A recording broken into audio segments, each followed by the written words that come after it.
اطلب العلم أخي فهو درب به نور، به ترقى به تحيا عالما حرا فخور. اطلب العلم أخي فإذا جاءت الصاخة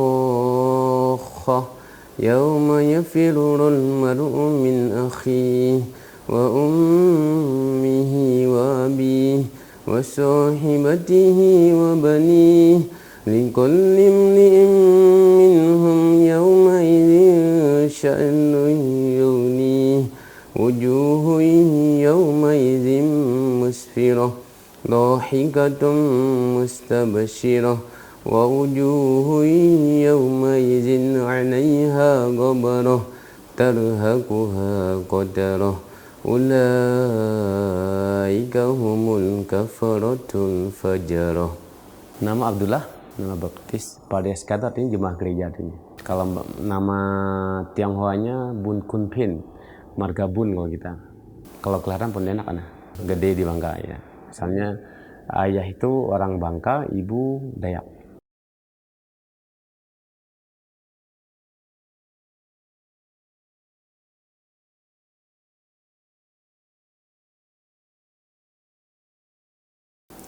Nah, kalau ngikut sih ngikut ayah sama ibu sih. Ayah itu Konghucu, ibu Katolik, jadi megang dua. Jadi kalau ada acara perayaan Konghucu, Imlek, kalau Katolik ikut ibu. Nah, hari Minggu kita biasa ikut sekolah Minggu biasanya. Kalau di gereja itu sekolah Minggu ikut. Rajin sih, termasuk kita ikut cengbeng. Katolik pun ikut juga. Peran Paskah, Natalan itu masih seringan.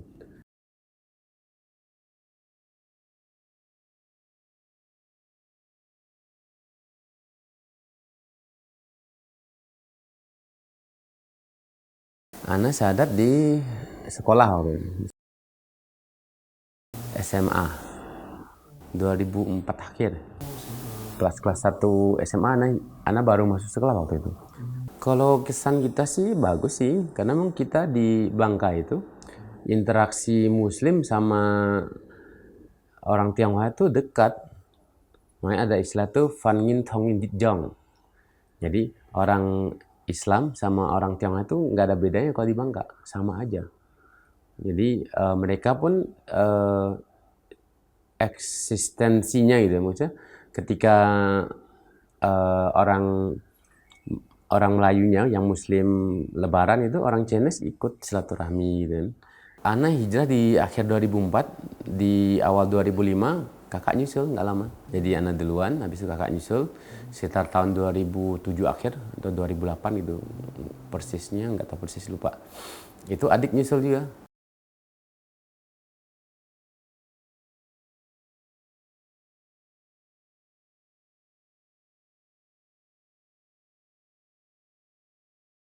Kakak tuh bawa Injil Barnabas waktu itu dari perusahaan umum daerah itu juga. Kalau di orang Kristen kan, kalau di pihak gereja itu nggak boleh dibaca, jadi Injil terlarang. Injil Barnabas karena di situ ada nubuat kenabian Rasulullah, ya, tentang kisah tentang nabi yang akan datang. Itu di Injil Barnabas tuh ada. Ahmad namanya, bukan Muhammad tapi Ahmad.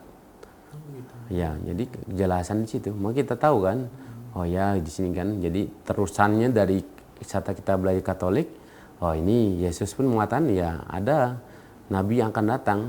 Adik itu hijrah, dia awalnya dia nggak mau sebenarnya kan. Cuma kita kan ada hijrah berdua, kita bilang ya kenapa ini menolak kebenaran itu kan ketahuan, maksudnya kan udah tahu Islam yang sebuah pilihan dan kebenaran Islam itu jelas sekali itu, karena dia pun kan belajar sebenarnya sama seperti kita. Jadi karena kita belajar dan kita banyak membaca dia pun pemahaman kan ada kan, ya, kenapa harus ini, kita kan ngasih ini kan masukan, dia pikir gini, biarlah kakak abang sama Cece yang masuk Islam gitu, aku nggak usah deh, biar aku yang ini itu beda gitu, kata dia gitu kan. Jangan, sayangnya udah tahu kebenaran Islam kenapa ditolak kan? Kita negosiasi sama dia, akhirnya dia terpikir juga udah tahu bener loh Islamnya, maksudnya pilihan tuh nggak ada selain Islam lagi loh gitu kan. Kita bilang ke dia kan, situ kan udah tahu kan, maksudnya kita tidak perlu pakai dalil apapun gitu, karena dia udah paham. Karena kan dari literaturnya kan dia banyak sekali membaca kan. Jadi kita tinggal bilang aja, ngapain rugi loh gitu kan. Nggak rugi loh ini. Saya kata ngomong kasar kan, nggak rugi loh kalau ini. Akhirnya akhirnya dia ini ya hijrah juga gitu. Ya, tidak susah gitu maksudnya. Dakwah dia itu ya kita hanya bilang ya kan udah tahu, udah paham itu. Ya, dia udah paham. Jadi kita bilang kenapa tidak diwujudkan gitu loh. Tinggal cuma gerbangnya syahadat doang, nggak susah. Alhamdulillah. Jadi di 2007 atau 2008 maksudnya.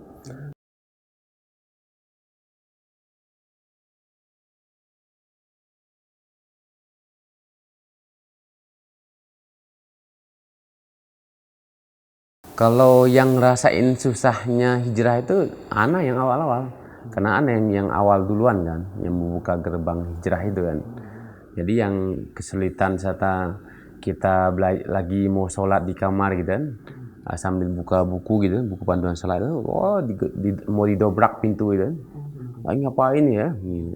Terus makan juga susah kan, makan kita dari emang komitmen kita kan dari awal pun kita udah menghindari secara makanan haram gitu. Modal kan ayah sering motong babi, motong anjing itu sering kan.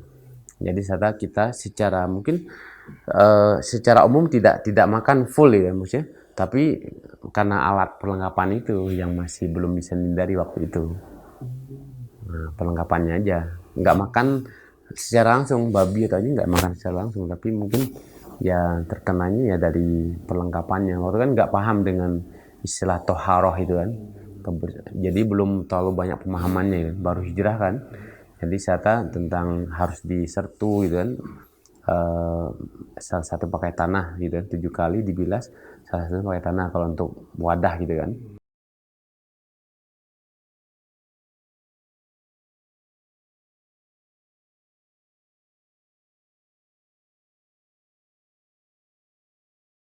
Kalau anak sih tiap tahun kalau pulang selalu ngajak, kita ajak gitu. Cuma memang tidak bisa orang tua ya, kalau orang tua ini kita bilang susah untuk kita dialog dengan secara ilmiah itu susah. Sebenarnya ya kita namanya aja anaknya kan. Ya dia duluan lahir gitu kan, asam garam kehidupan dia yang ngerasain. Kita mau ngedawain dengan secara ilmiah tuh, lagi buka Alkitab gitu kan, dia nggak seneng. Otomatis ya terputus gitu aja. Jadi dialog itu terputus. Susah nih. Kecuali ayah tuh, kalau ayah mungkin kecenderungan ke Islamnya mungkin ya agak ada gitu, karena memang dia ayah itu mungkin ya kalau kita flashback gitu kembali kan, mungkin anak-anaknya bisa melihat Islam itu mungkin gara-gara ya ayah tuh kalau setiap badas subuh dengar radio RRI itu. Radio RRI itu kan kalau habis subuh itu kajian bersama itu sama Kiai Haji Zainuddin MZ. Nah itu paling demen tuh, maksudnya ayah tuh suka dengarnya. Ya jadi bisa bilang pemahaman Islam itu mungkin kita ngerasain dari kecil itu dari situ kemungkinan. Ya karena dengar makanya ada kecenderungan di situ. Maka terbuka jalan itu mungkin dari situ. Karena pikir mungkin kayaknya paling kuat tuh di situ kayaknya. Selain kita mencari ya. Jadi titik tolaknya bisa bilang dari itulah, dari ceramahnya Kiai Haji Zainuddin MZ itu, almarhum.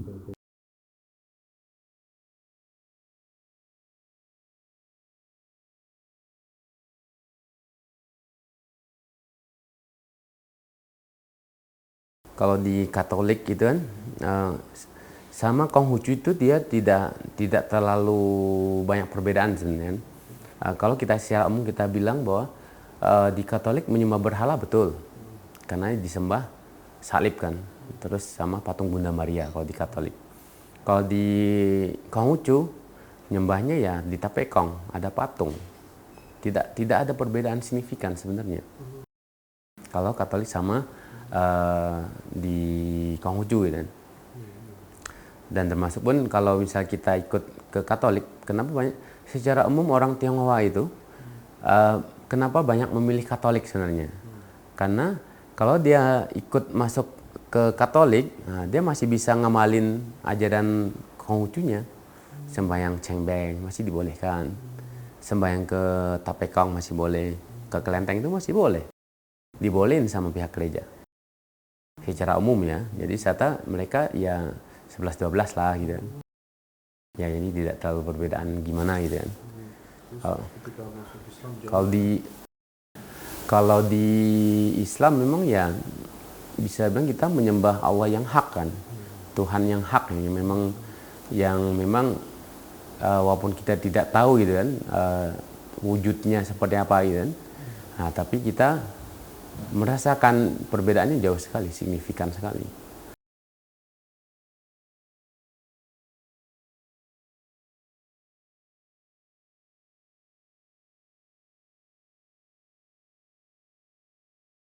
Kalau orang sebenarnya sih kalau Anda lihat gitu, termasuk paman-paman pun ada yang memang dia paham dengan keislaman. Maksudnya Islamnya banyak paham gitu kan. Dia bilang Islam tuh benar gitu kan. Maksudnya dia tidak meragukan kebenaran Islam. Mungkin secara umum demikian sebenarnya. Secara umum orang-orang kafir gitu ya, maksudnya di luar Islam gitu kan, mereka tidak meragukan kebenaran Islam. Benar, yakin sebenarnya. Cuma kalau Anda bilang, kalau kita melihatnya bukan masalah hidayah yang tidak sampai mereka yang enggan. Jadi dalam walam saja keengganan mereka ya bisa dijadiin masalah faktor duniawi, bisa jadi. Terus kalau misalnya dia hijrah, misalnya pertimbangan dia anak-anakku gimana gitu kan, terus istriku seperti apa, suamiku seperti apa. Tidak dipungkiri mereka meyakini karena ya Islam itu benar, yakin sekali itu. Ya termasuk pendeta-pendeta pun gitu, kalau diajak dialog itu mentah semua gitu kan. Sebenarnya kan mereka tahu kebenaran Islam, tapi karena ego mereka gitu. Termasuk di zamannya Nabi, orang Yahudi kan sendiri, mereka dah tahu bahwa Nabi itu akan datang, makanya mereka tinggal di daerah Jazirah Arab gitu kan. Itu kan mereka dari kampung mereka sengaja ke situ menunggu itu. Mereka mungkin berharap bahwa ya dari kaum mereka itu kan, makanya mereka berharap ya bukan dari orang Arab gitu kan. Ya serta maunya mereka ya kaum mereka sih, karena selama ini kan nabi-nabi diturunkan dari generasi mereka kan, tidak ada yang di luar generasi mereka gitu. Kita bilang sih memang untuk kebenaran Islam mereka tahu, yakin sekali kan. Cuma mau tidaknya mereka menggapai hidayah itu aja sebenarnya. Kalau kita bilang selama ini pun kita interaksi dengan orang kafir gitu ya, maksudnya ya kalau sekarang ini dengan non muslim gitu kan, ya saudara-saudara, teman-teman juga semuanya ya mereka tahu, maksudnya kebenaran Islam tahu. Apalagi yang selama ini mereka kan apakah mungkin tidak pernah membaca literatur Islam sedikit pun gitu kan? Nggak mungkin, pasti ada kebaca mereka. Jadi apakah dari novel gitu kan, termasuk banyak kok model novel-novel yang dikaryain oleh orang-orang Muslim gitu kan, mereka kan membaca juga kan, setidaknya pemahaman pasti ada gitu kan. Untuk mewujudkan aja mungkin mereka susah ya, keluarga gitu kan. Terus keyakinan mereka bertolak belakang, rasa gimana.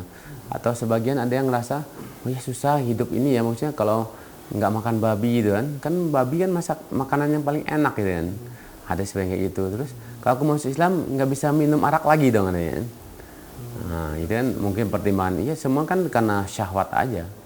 Ya egonya di situ aja. A'udzu billahi minasyaitonir rajim.